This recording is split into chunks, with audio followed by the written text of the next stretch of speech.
Modern India History, Tamil Nadu textbook, higher secondary second year history textbook.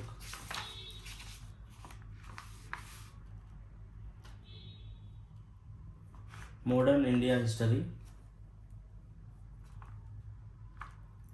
the Great Revolt of 1857. The Great Revolt of 1857. Learning objectives.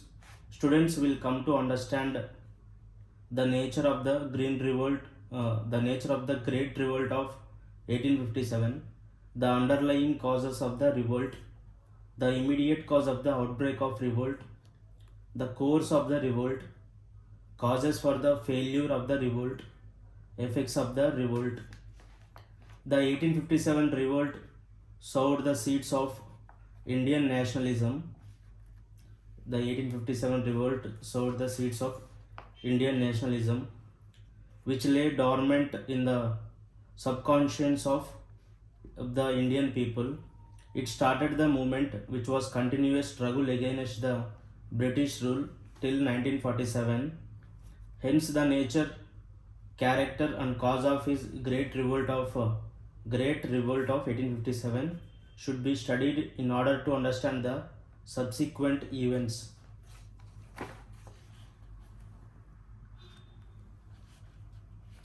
Nature of the revolt. The historical writings of the British scholars underplayed the character of the revolt of 1857. Sir John Lawrence was of the opinion that the revolt was purely a military outbreak and not a conspiracy to overthrow British rule. On the other hand, the revolt of 1857 is hailed by the Indian scholars, especially by Veer Savarkar, as the first war of Indian independence. Two distinguished Indian historians, R.C. Muzumdar and S.N. Sen, have analyzed the revolt of 1857 in depth. The two scholars differ in their opinion. S.N. Sen believes that the 1857 revolt was part of the struggle for Indian independence. R.C. Majumdar maintains that the outbreaks before 1857, whether civil or military, were a series of isolated incidents ultimately culminated in the Great Revolt of 1857. A series of isolated incidents. Causes of the revolt. Political causes. The discontent and disaffection manifested in the form of revolts against the British government were not confined to the ruling chiefs and royal families alone. On the contrary, the British rule was disliked by the people at large in any region when it was newly introduced. Anti-British feelings were particularly strong in those regions like Burma, Assam, Coorg, Sindh and the Punjab, which were unjustly annexed to the British Empire. The doctrine of lapse, particularly its practical application by Lord Dalhousie, produced grave discontent and alarm among the native princes who were directly affected. Economic causes of the revolt. The huge drain of wealth, the destruction of its industry and increasing land revenue had become the common features of the latter half of the 18th century. The East India Company, after attaining political power, used it to fund the growth of British trade and commerce at the cost of Indians. The British damaged the Indian trade and manufacture by imposing a high tariff in Britain against Indian goods and by encouraging all means the import of British goods to India.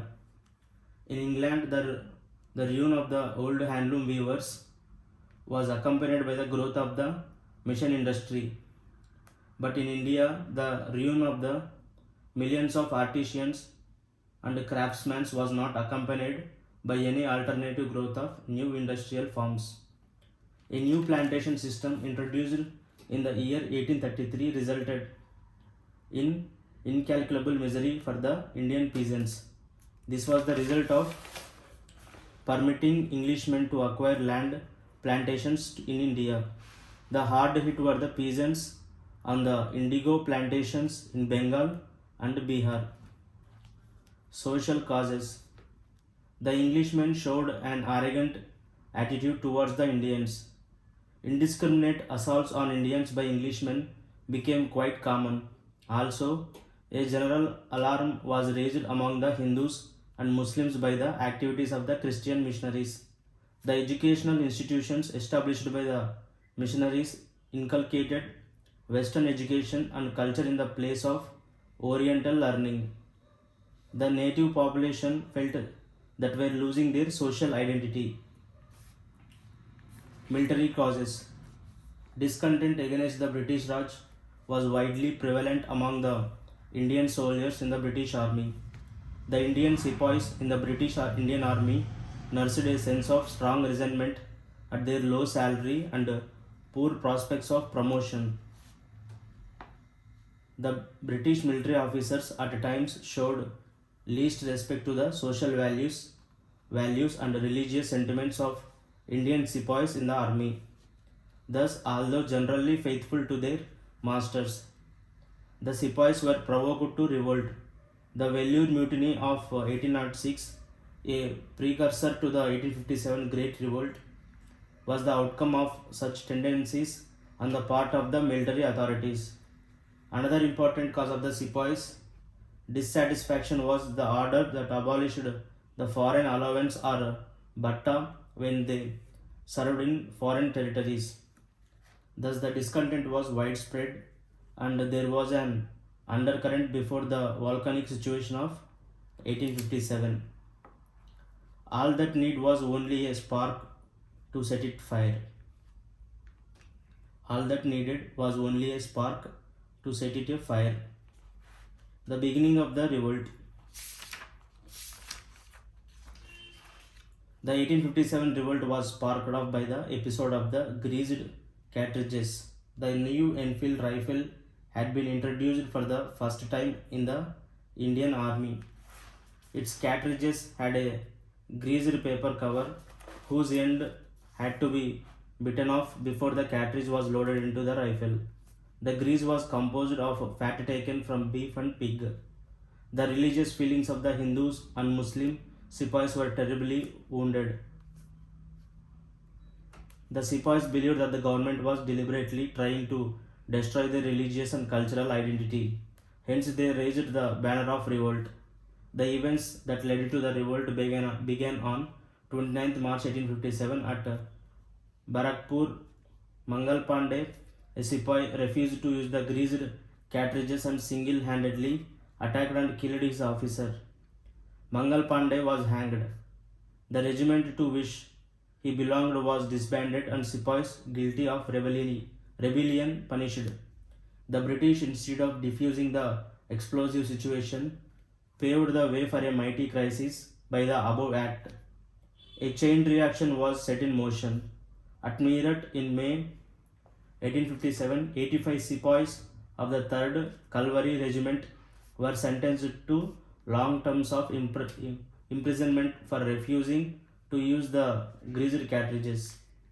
Therefore, on 10th May, the sepoys broke out in open rebellion, shot their officers, released their fellow sepoys and headed towards Delhi. General Hewitt, the officer commanding at Meerut, was helpless to prevent the army's march. Next morning, the rebellious army reached Delhi. The city of Delhi fell into the hands of the rebellious soldiers on 12th May 1857. Lieutenant Wiltash Bey, the officer in charge of Delhi, could not prevent the mutineers. Soon the mutineers proclaimed the aged nominal king, Bahadur Shah II of the Mughal dynasty, as the Emperor of India. Very soon the rebellion spread throughout northern and central India at Lucknow, Allahabad, Kanpur, Benares, in parts of Bihar, Jhansi, and other places. Delhi. The leadership at Delhi was nominally in the hands of Bahadur Shah, but the real control was exercised by General Bakht Khan. On the side of the British, the combined effort of Nicholson, Wilson, Bade Smith, and Neville Chamberlain enabled the recapture Delhi by September 1857. In Delhi, Emperor Bahadur Shah was arrested and deported to Rangoon, where he remained in exile till he died in 1862. Kanpur. At Kanpur, the revolt was led by Nana Sahib, the adopted son of Bajirao II, the last Peshwa. Nana Sahib expelled the English from Kanpur with the help of the sepoys and proclaimed himself the Peshwa. Nana Sahib, in his efforts against the British, was ably supported by two of his lieutenants. One was Tantia Tope, the other was Ajmullah.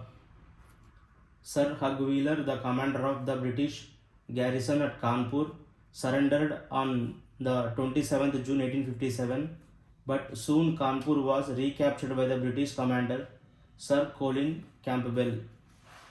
Lucknow. The principal person responsible for the revolt in Lucknow was the Begum of Oudh. With the assistance of the Sipais, the Jamindars and peasants, the Begum organized an all-out attack on the British. Henry Lawrence, the chief commissioner, tried to defend the British. Lawrence was killed in a bomb blast during the fight. The final relief for the British forces in Lucknow came in the form of Sir Colin Campbell, who suppressed the revolt. Jhansi. Rani Jhansi Lakshmi Bai. Rani Lakshmi Bai of Jhansi, the widowed queen of Gangadhar Rao, played a heroic role in this revolt. Rani Lakshmi Bai of Jhansi, the widowed queen of Gangadhar Rao, played a heroic role in this revolt. Rani Lakshmi Bai was affected by Dalhousie's doctrine of lapse, was joined by Tantia Tope. The combined efforts of Rani and Tantia Tope saw the capture of Gwalior. Meanwhile, Sir Hugh Rose defeated Tantia Tope and stormed Jhansi on 3rd April 1858. He then captured Gwalior. The Rani of Jhansi died a soldier's death on 17th June 1858. Tantia Tope was captured and hanged on charge of rebellion and murder in the massacre of Kanpur. Bihar. Kunwar Singh, a ruined and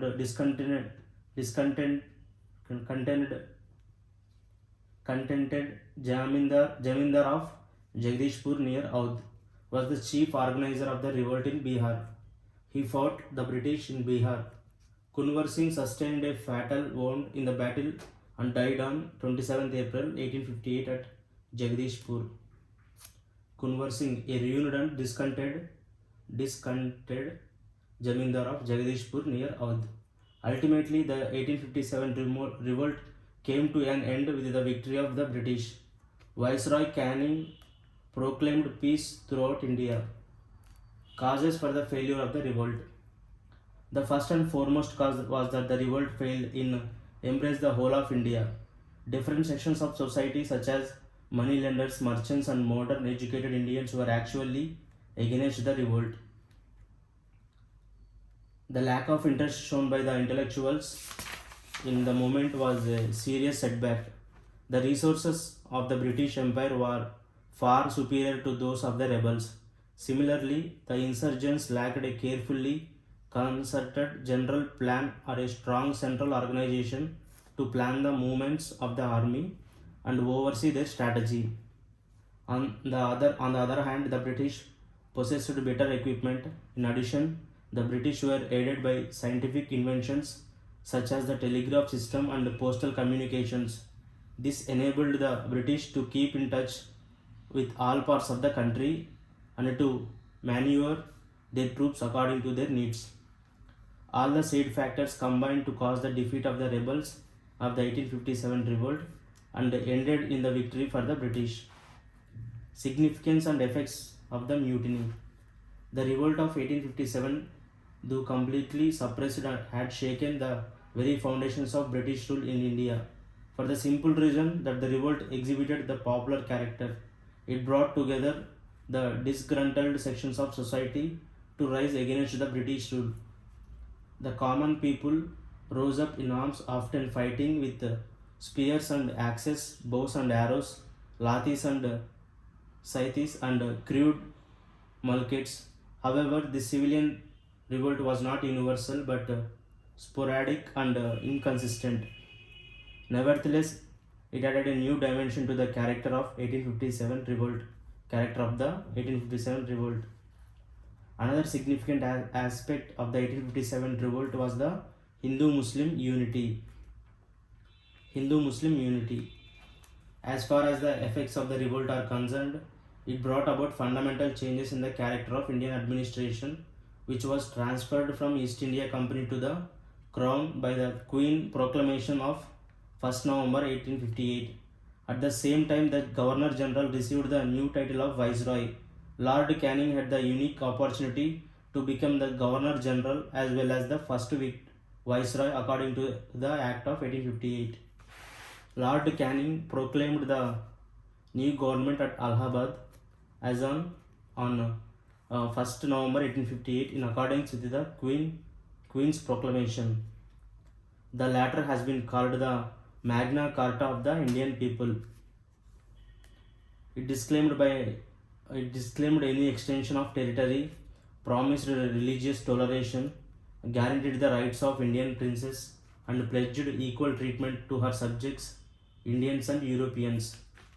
The revolt of 1857 ended an era and sowed the seeds of a new one. The year 1857 is a great divide between the two landmarks in Indian history. One was that of British paramountcy in the first half, and the other is that of the growth of Indian nationalism in the second half of the 19th century.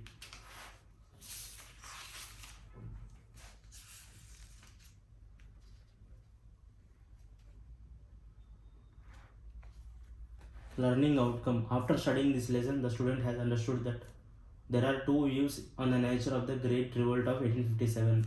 The fundamental causes are varied, such as political, economic, social, and military. The immediate cause was the personal grievance of the sepoys.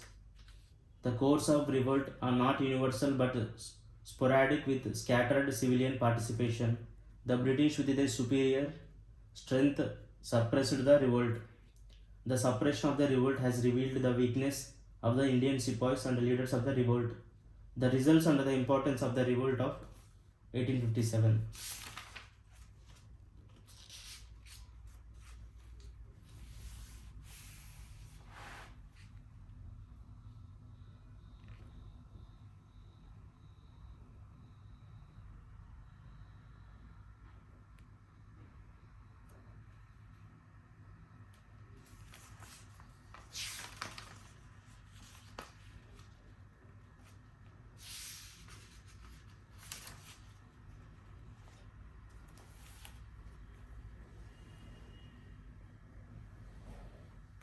British India after 1858. Lord Lytton 1876 to 1880, Lord Ripon 1880 to 1884, and Lord Curzon 1899 to 1995. Learning objectives. Students will acquire knowledge about Lord Lytton's policies on famine, the Indian press and trade, Second Afghan War, Lord Ripon's reforms in the field of education and local self-government, the Ilbert Bill controversy and Ripon's attitude towards Indians, Lord Curzon's reforms under the partition of Bengal.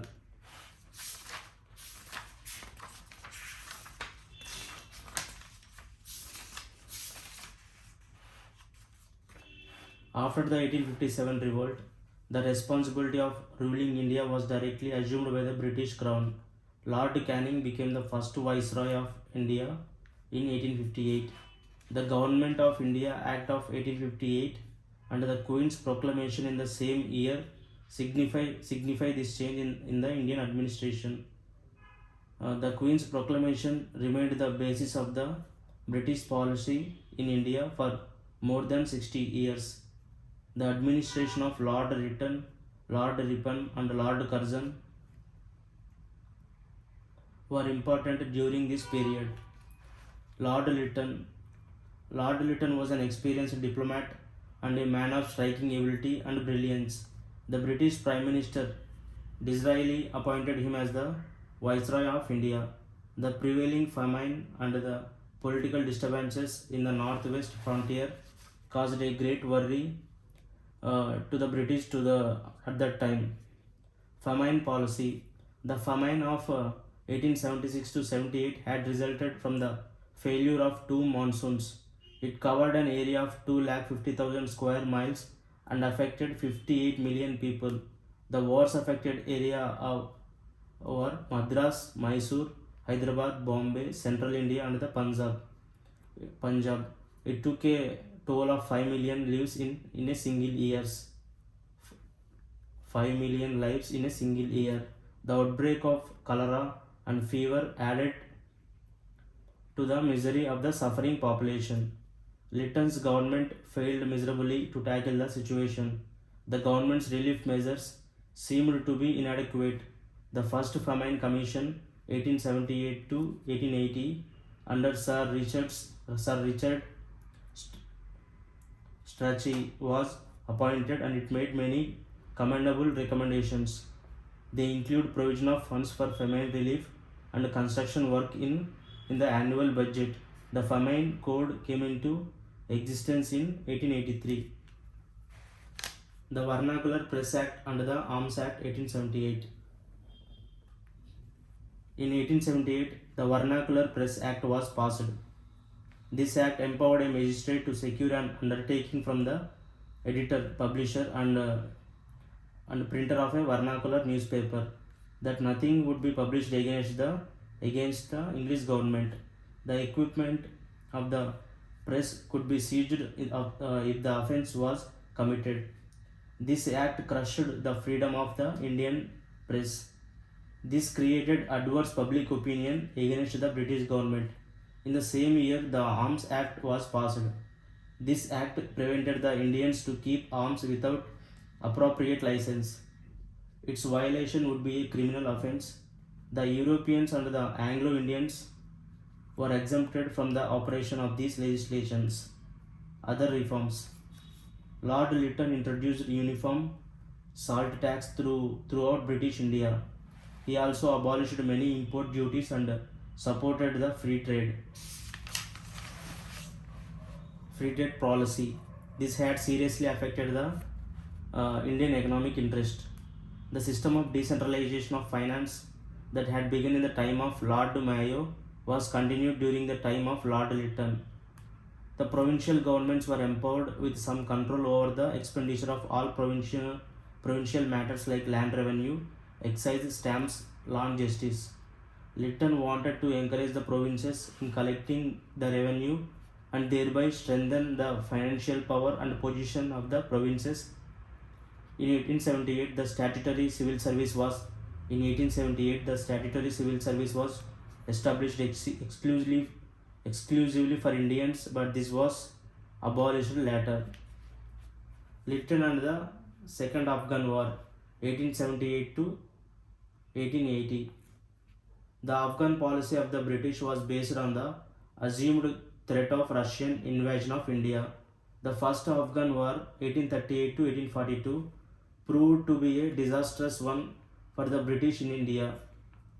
When Lord Lytton was appointed the Viceroy of India, he was instructed by the Home Government to follow a forward policy. The Russian attempt to send a mission to Afghanistan was the main cause of the Second Afghan War. Soon after the outbreak of the war in 1878, the British troops captured the territory between Kabul and Kandahar. The ruler of Afghanistan, Sher Ali, fled from his country and died in 1879. His son Yaqub Khan became the ruler and the British concluded the Treaty of Gandamak with him.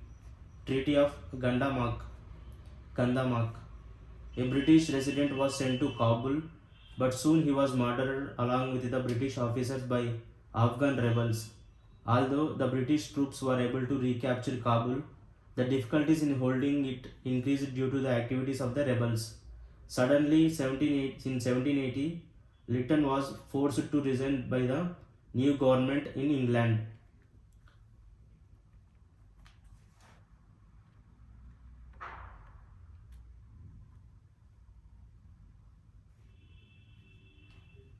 Lytton Afghan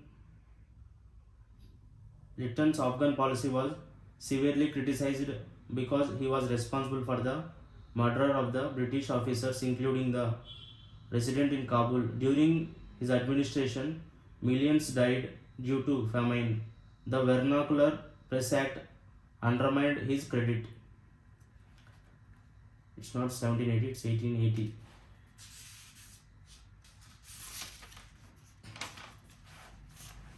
Print mistake.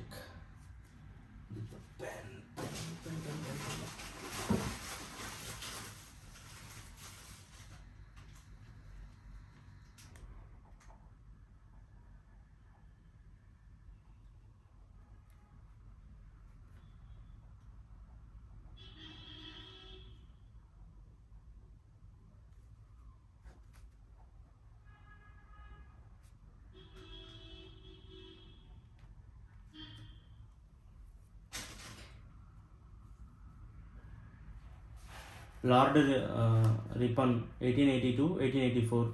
Lord Ripon was a staunch liberal Democrat with faith in self-government.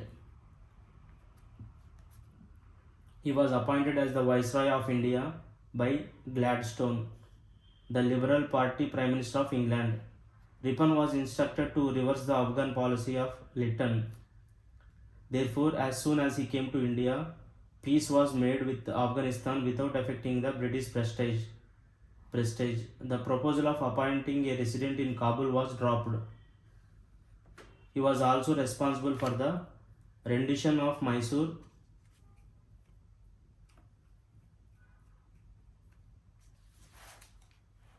He was also responsible for the rendition of Mysore to its Hindu ruler. Moreover, he repealed the Vernacular Press Act and earned much popularity among Indians. Then he devoted himself to task of liberalizing the Indian administration. Introduction of local self-government, 1882. Ripon believed that self-government is the highest and noblest principles of politics. Therefore, Ripon helped the growth of local bodies like the municipal committees in towns and the local boards in taluks and villages. The powers of municipalities were increased. Their chairmen were to be non-officials. They were entrusted in the care of local amenities, sanitation, drainage and water supply, and also primary education. District and taluk boards were created. It was insisted that the majority of the members of these boards should be elected non-officials. The local bodies were given executive powers with financial resources of their own. It was perhaps the desire of Ripon that power in India should be gradually transferred to the educated Indians. He also insisted on the election of local bodies as against selection by the government. In all these measures, Ripon's concern was not so much for efficiency in administration.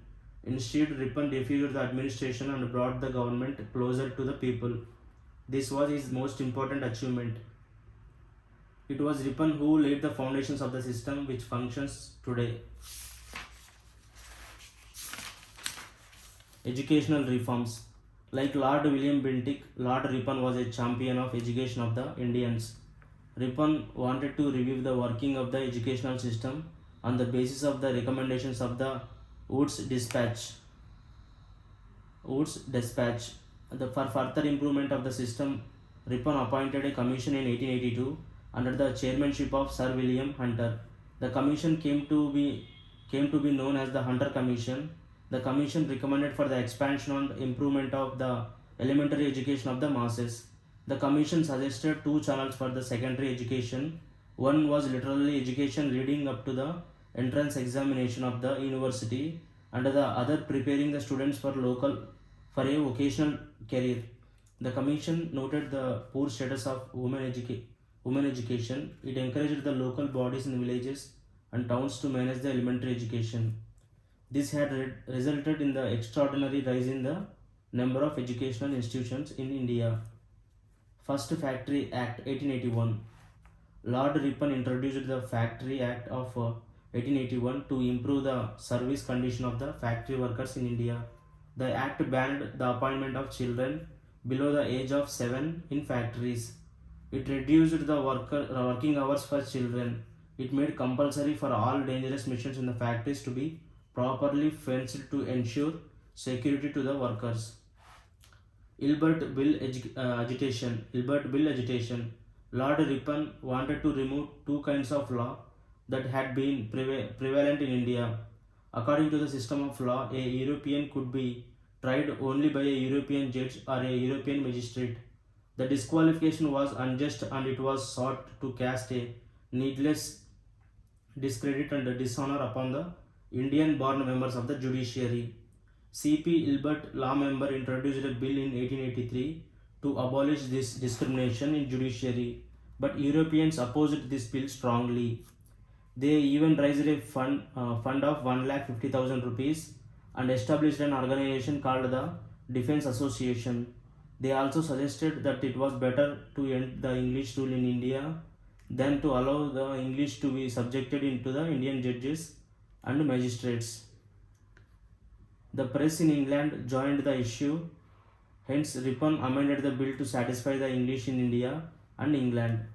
The Ilbert Bill controversy helped the cause of Indian nationalism. The Ilbert Bill controversy is a high watermark in the history of Indian national movement. Ripon was totally deillusioned and heartbroken, and he tendered his resignation and left for England. The immediate result of this awakening of India was the birth of the Indian National Congress in 1885, the very next year of Ripon's departure. Estimate of Lord Ripon. Lord Ripon was the popular viceroy the England ever sent to India. The Indians by and large hailed him as Ripon the Good, because he was the only viceroy who handled the Indian problems with compassion and sympathy. His attempt to remove racial distinction in the judiciary, the repeal of the Vernacular Press Act, the rendition of Mysore, and the introduction of the local self-government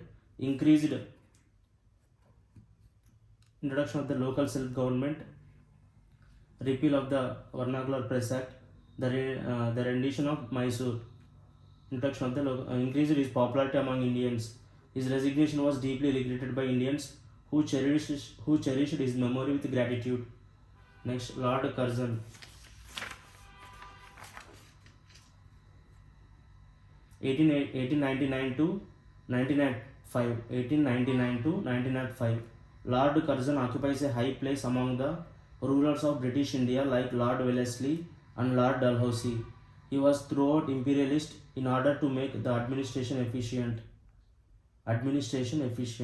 Lord Curzon overhauled the entire administrative machinery. His internal administration may be studied under the following heads. Educational reforms. Curzon took a serious view of the fall in the standard of education and discipline in the educational institutions. In his view, the universities had degenerated into factories for producing political revolutionaries. To set the educational system in order, he instituted in 1902 a Universities Commission to go into the entire question of universities education into the country. In the country, on the basis of the findings and recommendations of the commission, Curzon brought in the Indian Universities Act 1904, which brought all the universities in India under the control of the government. Policy and military reforms. Curzon believed in efficiency and discipline. He instituted a police commission in 1902 under the chairmanship of Sir Andrew Fraser. Curzon accepted all the recommendations and implemented them. He set up training schools for both the officers and the constables and introduced provincial police service. As for the remodeling of the army, It was by and large done by Lord Kitchener, the commander-in-chief in India in Curzon's time. Calcutta Corporation Act 1899. The Viceroy brought in a new legislative assembly, namely the Calcutta Cooperation Act in 1899, by which the strength of the elected members was reduced and that of the official members increased. Curzon gave more representations to the English people as against the Indians in the Calcutta Corporation. There was a strong resentment by the Indian members against Curzon's anti-people measures. Preservation of archaeological objects. Curzon had a passion for preserving the ancient monuments of historical importance in India. No viceroy in India before or after him took such a keen interest in archaeological objects. He passed a law called the Ancient Monuments Act 1904, Ancient Monuments Act 1904, which made it obligatory on the part of the government and local authorities to preserve the monuments of archaeological importance and their destruction in an offense. Partition of Bengal 1905. The partition of Bengal into two provinces was effected on 4th July 1905. The new province of Eastern Bengal and Assam included the whole of Assam under the Dhaka, Rajshahi and Chittagong divisions of Bengal, with headquarters at Dhaka. Though Curzon justified his action on administrative lines, partition divided the Hindus and Muslims in Bengal. This led to anti-partition agitation all over the country. This had also intensified the national movement. Estimate of Lord Curzon.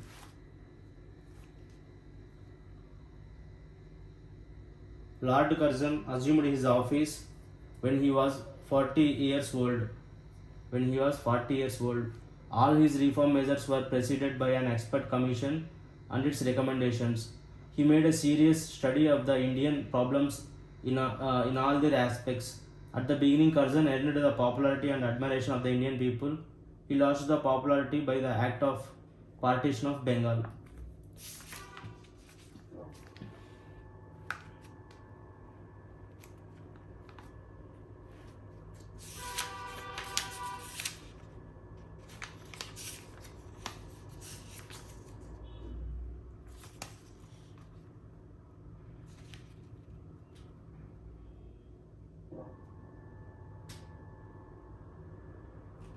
Name the first Viceroy of India, Lord Canning.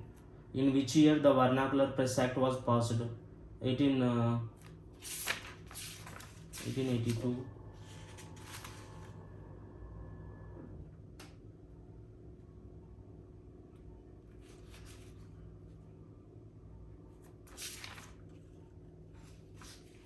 (1878).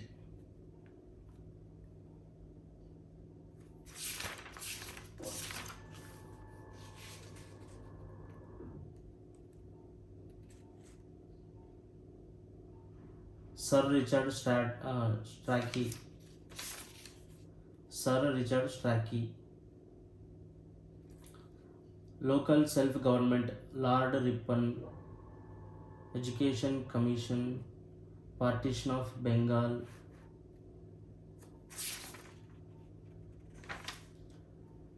Lord Curzon.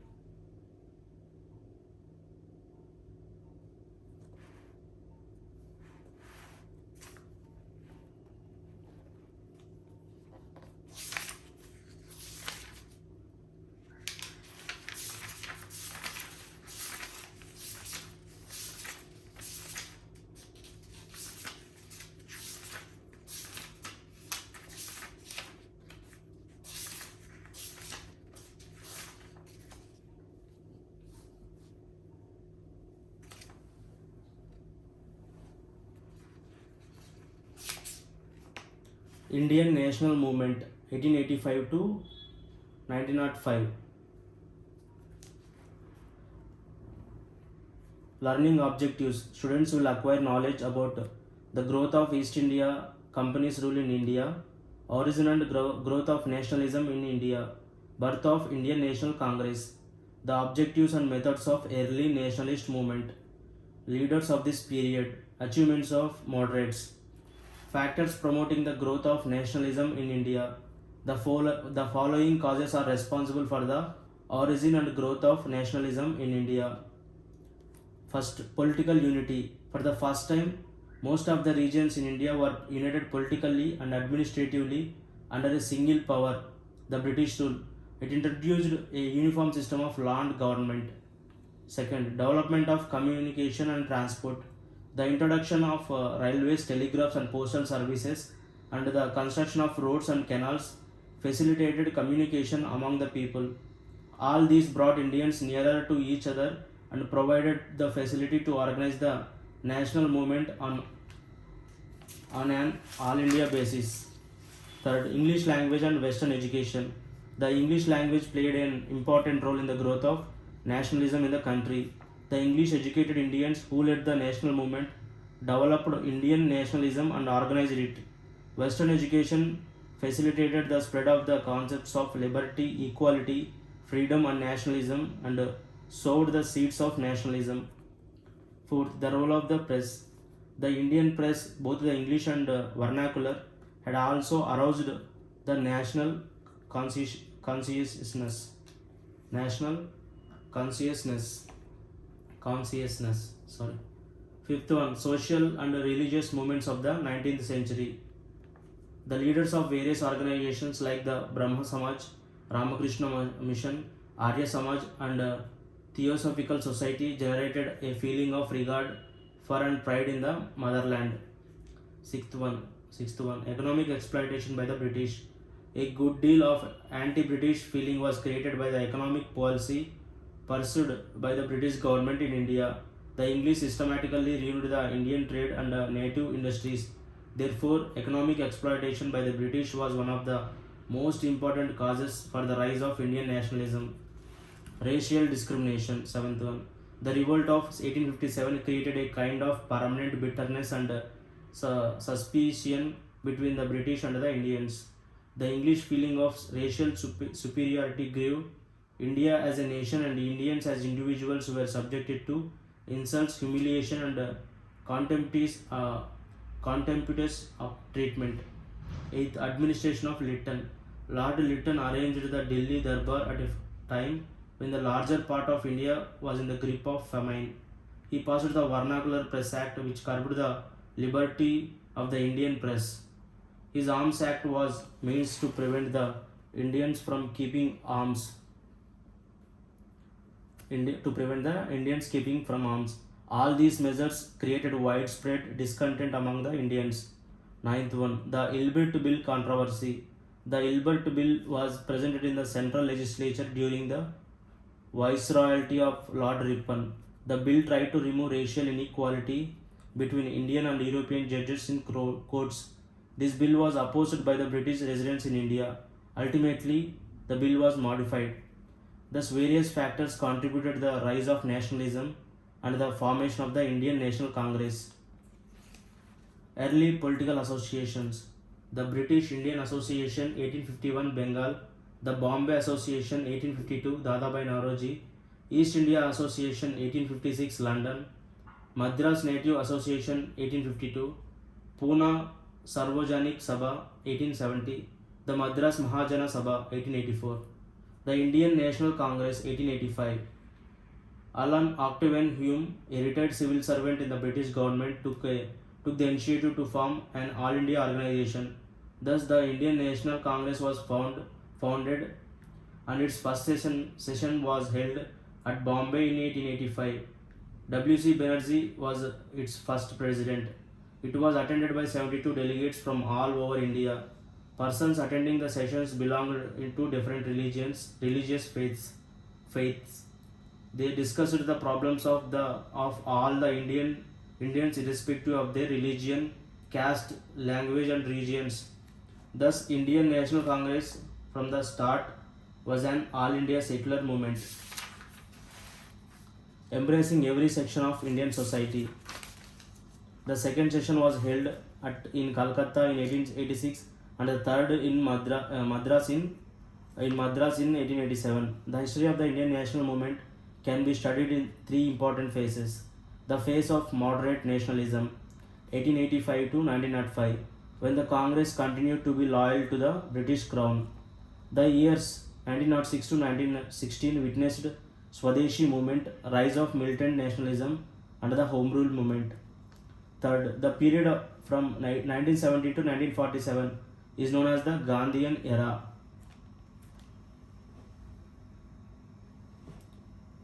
Moderate nationalism. The leading figures during the first phase of the national movement were A.O. Hume, W.C. Banerjee, Surendranath Banerjee, Dadabhai Nauroji, Feroz Shah Mehta, Gopal Krishna Gokhale, Pandit Madan Mohan Malaviya, Badruddin Tyabji, Justice Ranade, and G. Subramania Iyer.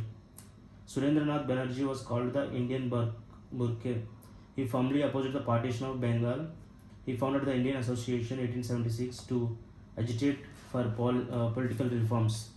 He had convinced the Indian National Conference 1883. He had convened the Indian National Conference 1883, which merged with the Indian National Congress in 1886. G. Subramania Iyer preached nationalism through the Madras Mahajana Sabha. He also founded the Hindu and Swadeshi Mitran. Dadabhai Nauroji was known as the Grand Old Man of India. He is regarded as India's unofficial ambassador in England. He was the first Indian to become a member of the British House of Commons. Gopal Krishna Gokhale was regarded as the political guru of Gandhi. In 1995, he founded the Servants of India Society to train Indians to dedicate their lives to the cause of the country. For a few years, the Congress enjoyed the patronage of the British administrators. Between 1885 and 1905, the Congress leaders were moderates. The moderates had faith in the British justice and goodwill. They were called moderates because they adopted peaceful and constitutional means to achieve their demands. Main demands of moderates: expansion and reform of legislative councils, greater opportunities for Indians in higher posts by holding the ICS examination simultaneously in English and in India, separation of the judiciary from the executive, more powers for the local bodies, reduction of land revenue and protection of peasants from unjust landlords, abolition of salt tax and sugar duty, reduction of spending on army, freedom of speech and expression and freedom to form associations. Methods of moderates. The moderates had total faith in the British sense of justice and fair play. They were loyal to the British. They looked to England for inspiration and guidance. The moderates used petitions, resolutions, meetings, leaflets and pamphlets, memorandum and delegations to present their demands. They confined their political activities to the educated classes only. Their aim was to attain political rights and self-government stage by stage. In the beginning, the British government welcomed the birth of the Indian National Congress. In 1886, Governor General Lord Dufferin gave a tea garden party for the Congress members in Calcutta. The government officials had also attended Congress sessions. In Congress demands, the government became unfriendly. It encouraged the Muslims to stay away from the Congress. The demand of the Congress granted by the British was the expansion of the legislative councils by the Indian Councils Act of 1892. Achievements of moderates. The moderates were able to create a wide national awakening among the people. They popularized the ideas of democracy, civil liberties and representative institutions. They explained how the British were exploiting Indians, particularly Dadabhai Nauroji in his famous book Poverty and Un-British Rule in India wrote his drain theory. He showed how India's wealth was going away to England in the form of salaries, savings, pensions, payments to British troops in India, profits of the British companies. In fact, the British government was forced to appoint the Welby Commission, with Dadabhai Nauroji as the first Indian as its member, to inquire into the matter. From Moderates like Ranade and Gokhale favored social reforms. They protested against child marriage and widowhood. widowhood. The moderates had succeeded in getting the expansion of the legislative councils by the Indian Councils Act of 1892. Learning outcome. After studying this lesson, students would able to explain the factors led to growth of Indian nationalism, the birth and growth of the Indian National Congress, a brief sketch of the leaders of the moderate nationalism, the aims and methods of the moderates in claiming their demands, the British exploitation of the Indian economy and the drain theory.